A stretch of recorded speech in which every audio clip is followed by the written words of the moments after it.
thing. Now, a lot of people don't quite realize that TV channels that are intensely commercial rely entirely on their on the advertisement. Ad money, yeah, of course. Yeah, so their money comes from ads. They actually spend money to make documentaries.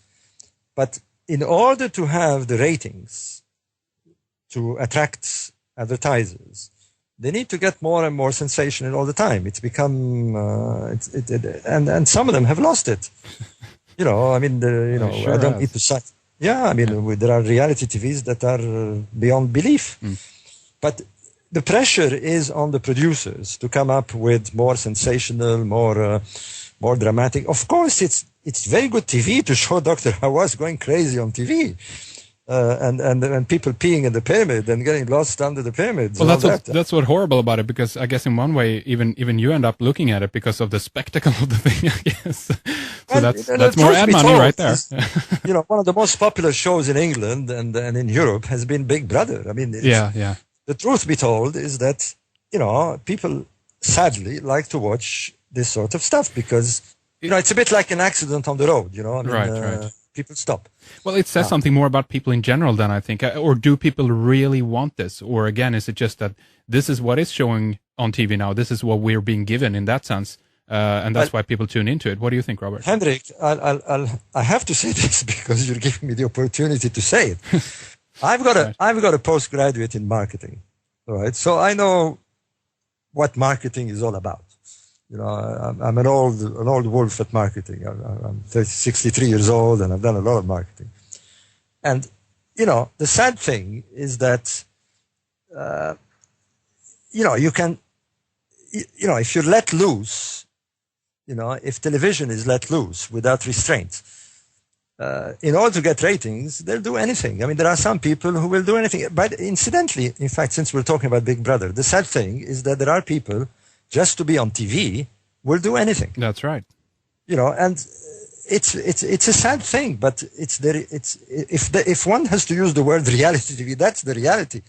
The reality of reality TV is that, you know, if you are unrestrained, you know, I know when I used to study publicity.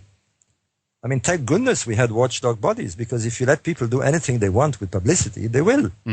We've had terrible cases with various companies going overboard trying to sell something. So, sure, you know, chasing mummies is going to have a lot of ratings. There's no doubt. I mean, kids love it. They think it's great stuff. You know, and if you're somewhere in Alabama or Tennessee and you want to be entertained, then, you know, that's great stuff. But it's giving the wrong message. Sure. It's sending really the wrong message. And in my view, you know, if people say, well, if the chairman of antiquities is doing that, you know, God knows what are other people doing. Exactly. What are all the other people doing if he's the head of it all, the big daddy? I don't know. I really don't understand why. But, you know, I don't want to say, you know, because I'm not in the mind of Dr. Hawass. But even I, you know, I've been on many times on TV, and everybody likes to, I mean, I won't hide it. I mean, I like when my books are being promoted and when my work is being shown and so forth. But there are certain things I will not do. And I can quite assure you that I've been asked to do. Let me tell you an anecdote. Yeah. And you'll see the point. I mean, when the documentary, the Egypt Decoded was done, which is the one, by the way, that they're showing on they're shown on Danish television. TV. Yeah, that's right. That's really good that they're picking up that.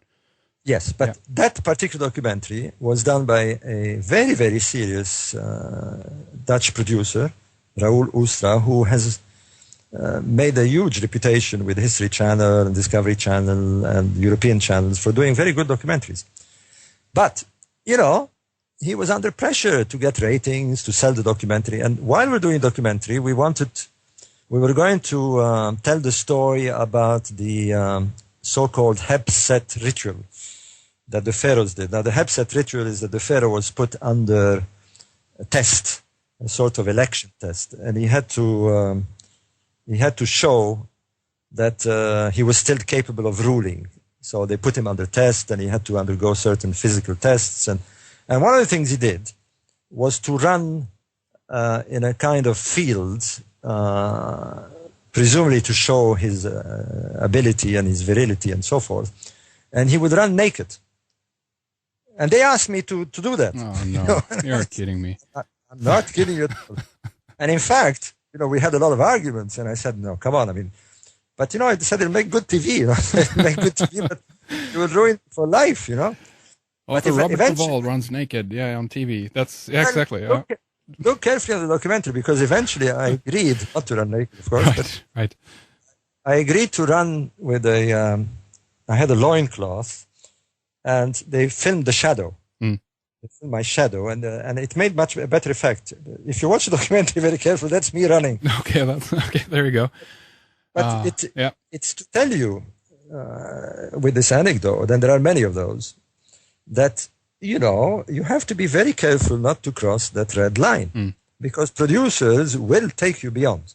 They love it. They love it when there is a fight on television. They love it when a politician goes bananas. It's good stuff.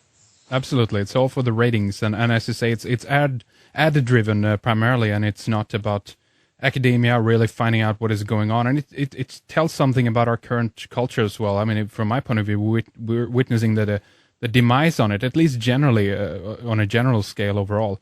It's going downward, not up in that sense. But again, I think we're going to see that happening more and more, that kind of reality style. But there is reality up to a point, Henrik. And what happened this time is that the majority of people who watched this documentary, Chasing Mummies, were upset because they could clearly see that it wasn't reality. It's claimed to be reality, but one can very clearly see that it is very scripted. Yes. Yeah. There are certain things that cannot possibly be spontaneous. Very clearly the cameraman was placed in a certain strategic position to get the shots that they wanted. So, for example, there is this girl getting lost in the pyramid. She's not lost because there's a cameraman with her filming her. Well, that's right. So they got upset because suddenly they see through this. The reality has become phony. Yep. So when reality TV becomes not reality, then they get upset. And this is what this has done. I think it doesn't only say something about our culture. It says something about the chairman of antiquities, which is more worrying. But I think we better leave it at that because right.